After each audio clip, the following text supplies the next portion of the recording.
जय श्री राम। आओ चले धर्म की ओर में। आज एक विशेष विषय के साथ में आपके सामने उपस्थित हुआ हूँ। आज जानेंगे कि होई अष्टमी का व्रत किस दिन करना है, क्या नियम है और इसका विधान क्या है। आइए व्रत के बारे में पूर्ण जानकारी लेने से पहले भगवान के चरणों में नमन करते हैं और आगे बढ़ते हैं। नीलांबुज श्यामल कोमलांगम सीता समारोपित वाम भागम पाणो महासायक चारु चापम नमामि रामम रघुवंशनाथम। जय श्री राम। इस साल होई अष्टमी का व्रत 5 नवंबर को पड़ने जा रहा है। कार्तिक मास की कृष्ण पक्ष की अष्टमी तिथि को यह व्रत किया जाता है। कई बार ऐसा होता है कि प्रातः काल में जब सप्तमी तिथि होती है तब व्रत किया जाता है। कारण यही होता है कि वो मध्याह्न में या अपराह्न में जब सप्तमी समाप्त हो जाती है और सायंकाल में जब अष्टमी शुरू होती है तो रात्रि में अष्टमी चंद्र उदय के समय या तारों के उदय के समय आने से यह व्रत सप्तमी को भी किया जाता है। लेकिन इस बार का जो व्रत है वह प्रातः काल में भी अष्टमी तिथि है और मध्य रात्रि में भी अष्टमी तिथि का उपस्थित होना हमारे लिए सौभाग्य की बात है। तो यह व्रत 5 तारीख को किया जाएगा। 4 तारीख की भी बहुत सी खबरें फैली हुई है कि 4 को है व्रत या 5 को है। तो पंचांग के अनुसार और शास्त्रों के अनुसार, विशेषकर निर्णय सिंधु के अनुसार यह व्रत 5 तारीख को, जिस दिन पूर्ण अष्टमी है, उसी दिन करना उपयुक्त रहेगा। बहुत सी जगह अपने लोकाचार के अनुसार, अपने समाज की मान्यता के अनुसार चंद्रमा को देख कर यानी कि चंद्रमा के दर्शन करके और उनको अर्घ देकर भी यह व्रत खोला जा सकता है। लेकिन ज़्यादातर महिलाएं और माताएं इस व्रत को तारों को अर्घ देकर, तारों के दर्शन करके ही अपने बच्चों की लंबी उम्र के लिए, उनकी सुख समृद्धि के लिए इस व्रत को करती हैं, जो कि पुण्यदायक और लाभप्रद माना जाता है।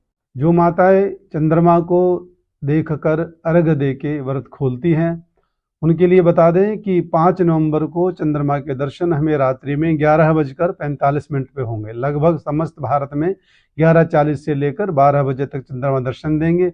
उस वक्त चंद्रमा को अर्घ देकर उनके दर्शन करके ओम चंद्राय नमः मंत्र का जाप करके कम से कम 1 माला का जाप तो करना चाहिए। फिर आपको यह व्रत खोलना है। अब जो तारों को देख के व्रत को खोलेंगे उनके लिए यह है कि तारे चंद्रमा के उदय होने से कुछ समय पहले निकलते हैं। अतः तारों को देखकर एक तारा भी दर्शन देता है तो भी आप उनके दर्शन करके लगभग 8:45 से 9:15 बजे तक तारे आपको दर्शन देंगे और तारों को अर्घ दे के भी आप व्रत को खोल सकते हैं। इसके साथ ही आपको बताएं कि जब आप होई अष्टमी की कथा सुनते हैं या कहते हैं तो 7 प्रकार का अनाज आपको अपने हाथ में रखना चाहिए और कुछ साथ में पात्र में भी रख सकते हैं। और फिर कथा समाप्त होने के बाद वह अनाज दलिया बनाकर गाय को खिलाएं या अगले दिन आप गाय को खिला सकते हैं। विशेष बात यह भी है कि अपने बच्चों को, बाल गोपाल को अपने साथ में बैठाकर कथा सुने। कथा की समाप्ति पर होई माता को भोग लगाना है और फिर अपने बच्चों को वह प्रसाद भी खिलाना है। जो महिलाएं या जो बहनें हैं जिनके पास संतान नहीं है, निसंतान महिलाओं को इस दिन संकल्प लेना चाहिए कि हे माँ, अगर मेरी गोद भर जाए तो मैं हर साल आपका व्रत विधि विधान से करूंगी। और होई अष्टमी के दिन एक संकल्प लिया जाता है और एक विशेष मंत्र का जाप भी किया जाता है। ओम पार्वती प्रिय नंदनाय नमः। ओम पार्वती प्रिय नंदनाय नमः मंत्र की 11 माला का जाप आप 45 दिन तक लगातार प्रतिदिन करें तो विश्वास के साथ कहते हैं कि आपकी गोद भर जाएगी। निसंतान को संतान की प्राप्ति सहजता से हो जाएगी अगर इस नियम से और पूरी श्रद्धा से, विश्वास से अगर आप 45 दिन तक इस मंत्र का जप करते हैं तो आपकी मनोकामना पूर्ण हो सकती है। विधान यह है कि होई माता का व्रत से पहले, सूर्योदय से पहले आपको स्नान करना है और संकल्प लेना है। सूर्योदय से पहले ही संकल्प लेना है। प्रातःकाल की जो नित्य कर्म की पूजाएं हैं उनसे निवृत्त होकर संकल्प ले। अपना नाम, अपना गोत्र, अपने पति का नाम, माता पिता को याद करते हुए, धर्म के माता पिता को याद करते हुए और आपकी संतान का नाम लेकर संकल्प करना है कि ये अहोई माता मेरे व्रत को निर्विघ्नता से गति प्रदान करे और बिना किसी रुकावट के, बिना किसी विपत्ति के मेरा व्रत पूर्ण हो जाए। भगवान का व्रत करने की शक्ति भी भगवान ही हमें देते हैं, बिना सामर्थ्य के हम व्रत नहीं कर सकते हैं। तो अतः नियम यही है कि संकल्प लेके ही आप इस व्रत का शुभारंभ करें। और सायंकाल में, चूंकि आप सब जानते हैं कि इसकी पूजा होती है, आप गेरू से दीवार पर एक अहोई माता का चित्र बना ले, या रोली से बना सकते हैं, या फिर आजकल मार्केट में आपको बहुत अच्छे अच्छे फोटो या कैलेंडर अहोई माता के मिल जाते हैं, वहां से लाकर आप उत्तर या पूर्व की दीवार पर उसे चिपका दीजिए। और एक अलग से चौकी लगाना है जो उस तस्वीर के आगे आपको लगानी है। उस पर एक लोटा भर के रखे पानी का, उस पर स्वास्तिक बनाए रोली से, 7 टिक्कियाँ आपको लगानी चाहिए, कैलेंडर पे भी लगानी चाहिए और कलश पे भी आपको लगानी चाहिए। एक चौकी पर पीले रंग का वस्त्र बिछा सकते हैं या लाल रंग का, हल्के लाल रंग का वस्त्र बिछाइए, उस पे भी आप स्वास्तिक, ओंकार और श्री के चिन्ह बनाकर सप्तघृत मातृका अर्थात की एक टिक्की लगाए। पहले अनामिका उंगली से एक टिक्की के नीचे 2 लगानी है, 2 के नीचे 3 लगानी है, 3 के नीचे 4, 4 के नीचे 5, 5 के नीचे 6 और अंत में 7 टिक्की आपको लगानी है। जब 7 टिक्की लगाएं तो टिक्की के बीच से ऐसे निशान लगा के थोड़ा सा ऐसे नीचे करते जाना है, तो ये सप्तघृत मातृका तैयार हो जाएंगी, जो कि एक सप्तघृत मातृका की देवी का एक रूप होता है जिस प्रकार से बनाया जाता है।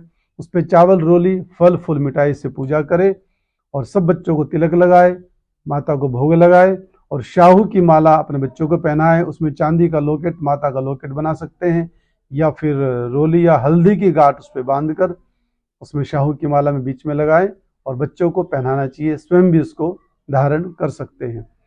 और रात्रि में जब चंद्रमा दिखे या फिर जो तारों को देख के खोलना चाहता है तो तारे दिखे, उनको अर्घ्य दे के और फिर उससे अपना व्रत खोल सकते हैं। तो इसमें तारों का ध्यान करना है, चंद्रमा का ध्यान करना है और थोड़ी देर बैठ के भगवान के अच्छे से दर्शन करके फिर अपने बच्चों को खाना खिलाओ और फिर ऐसे इस प्रकार से व्रत खोल सकते हैं।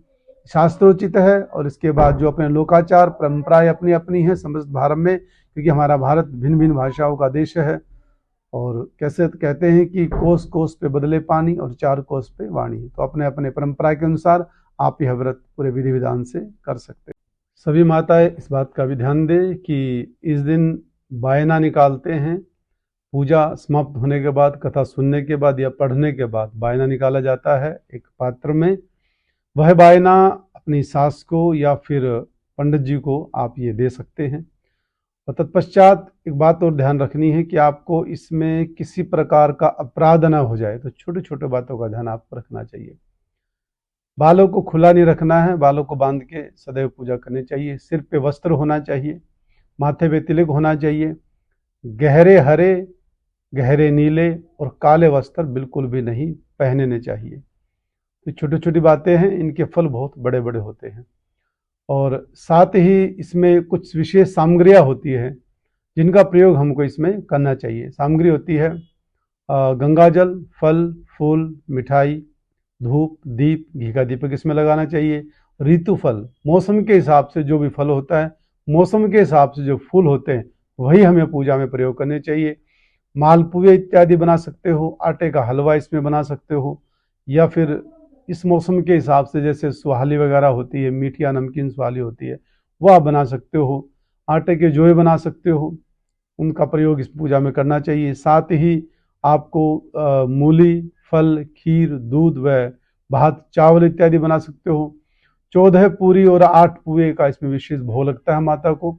वस्त्र इत्यादि और श्रृंगार का सामान होता है। बच्चों के कपड़े, जैसे कि किसी को आपको दान करना है, अपनी ननद को दान करना है, मंदिर में दान करना है, सास को दान करना है, तो वस्त्र जरूर आपको साथ में देने चाहिए। किसी गरीब बच्चे के बच्चों को भी वस्त्र आप दे सकते हो। किसी गरीब बच्चों को मिठाई बांट सकते हो, उनको पुस्तकें बांट सकते हो। अपने सामर्थ्य अनुसार इतना भी दान आप कर सकते हो। यथाशक्ति यथा श्रद्धम यस्ता वस्तु भी ही, और सामर्थ्य अनुसार आपको उसमें दान करना चाहिए। साथ ही एक मान्यता और भी है कि जिनको संतान नहीं होती है, एक विशेष उपाय वो कर सकते हैं। जैसे कि मथुरा नगरी से समीप ही पड़ता है गोवर्धन पर्वत, तो उनकी तलहटी में जब हम परिक्रमा करने जाते हैं तो आप सबने देखा होगा कि राधा कुंड रास्ते में आता है, तो राधा कुंड पे आप स्नान कर सकते हो। वहां पे एक मेला लगता है इस दिन, और मान्यता यह है कि निसंतान दंपत्ति को इस दिन मध्य रात्रि में लगभग 11 से 1 के बीच में स्नान करना चाहिए, और पूर्ण भाव से स्नान करें। और भाव यह हो कि हमारी गोद हरी हो जाए, वो भर जाए, घर में किलकारियां गूंजे, लालन पालन बच्चों का हमें भी करने का अधिकार मिले। तो मध्य रात्रि में राधा कुंड में गोवर्धन में स्नान करने से मनोकामना पूर्ण होती है। और मान्यता यह भी मांगे कि जल्दी संतान हो जाएगी तो अगले साल हम अपने बच्चों के लेके आपके दर्शन करने आएंगे, और जो भी आपका भोग है, जो मान्यता यहाँ की है क्षेत्र के अनुसार, जो भी मान्यता है, जो प्रसाद चढ़ता है, वो ब्रजवासी आपको बहुत अच्छे से बता सकते हैं। तो यह सब संकल्प करना है और मनोती मांगनी है, तो निश्चित ही आपकी मनोकामना पूर्ण होगी, इसमें जरा सा भी संदेह आपको नहीं करना चाहिए। तो यह थी होई माता की व्रत कथा। और साथ में ही आप सबको नियम तो बहुत होते हैं, लेकिन अपने सामर्थ्य अनुसार आपको जो धर्म के अनुसार नियम है उनका पालन जरूर करना चाहिए, जिससे कि गृहस्थी में किसी प्रकार की कोई आंच ना आए। महिलाएं अहोई का व्रत करती हैं, करवा चौथ का व्रत करती हैं, और अन्य बहुत से ऐसे व्रत हैं जो कि माताएं और बहनें करती हैं। इनके नियम हैं, इनके अधिकार में आते हैं। और जो पूजा उपासना व्रत संध्या वंदन और भगवान की मान्यता हमें देवियों के द्वारा प्राप्त होती है, देवियां करती हैं, तो बहुत से अधिकार पुरुषों को भी नहीं होते हैं, क्योंकि जहाँ देवियों की पूजा होती है वहाँ देवता भी निवास करते हैं, प्रसन्न होते हैं। और धरती पर देवी का आना भगवान की मर्जी से आना है। तो ये समझो कि देवियां कोई साधारण नहीं होती हैं, सबकी मनोकामना को पूर्ण करने के लिए, सबका साथ देने के लिए, यूँ कह सकते हो कि शक्ति का एक रूप देवी होता है। इसलिए देवी की अपनी एक मर्यादा भी बना रखी है। कहते हैं कि औरत का, यानी कि नारी, महिला, या आप जिस भी नाम से आप संबोधित करना चाहे कर सकते हैं, 3 ही गति बताई है। पहली गति होती है पिता के साथ में, दूसरी गति होती है पति के साथ में, और तीसरी गति होती है पुत्र के साथ में। अगर आयु बड़ी है तो चौथी गति पौत्र के साथ में बताई है, पोते के साथ में। बाकी नारी की चौथी कोई गति या 5वीं कोई गति नहीं बताई गई है। तो इन सब के लिए ही नारी सदैव कार्य करती है। पहले पिता के सानिध्य में रहती है, फिर पति के सानिध्य में रहती है, फिर पुत्र के सानिध्य में रहती है, या फिर पौत्र के सानिध्य में रहती है। तो इतने नियम केवल महिलाएं ही नियमों का पालन कर सकती हैं, इसलिए ये पूजनीय कहलाती हैं, आदरणीय कहलाती हैं, सम्मान के योग्य कहलाती हैं। इतना नियम से रहते हैं तो शायद ही धरातल पे कोई इतना नियम से रह सकता हो। और इन्हीं के आशीर्वाद से ये सारा समाज आज फलीभूत हो रहा है, संतान की उत्पत्ति हो रही है, संतान का लालन पालन पोषण हो रहा है, तो सब हमारी माता और बहनों के आशीर्वाद से हो रहा है। तो इनका सदैव आदर करना चाहिए, मान सम्मान करना चाहिए, और भगवान से प्रार्थना करनी चाहिए कि परिवार में सुख समृद्धि सदैव बनी रहे। इसी के साथ ही आज का विषय समाप्त करते हैं, आपसे विदा चाहेंगे, और जल्दी ही एक विशेष विषय के साथ में नई वीडियो के माध्यम से आपसे पुनः मुलाकात होगी। तब तक के लिए जय श्री राम, जय श्री कृष्णा, जय भारत माता।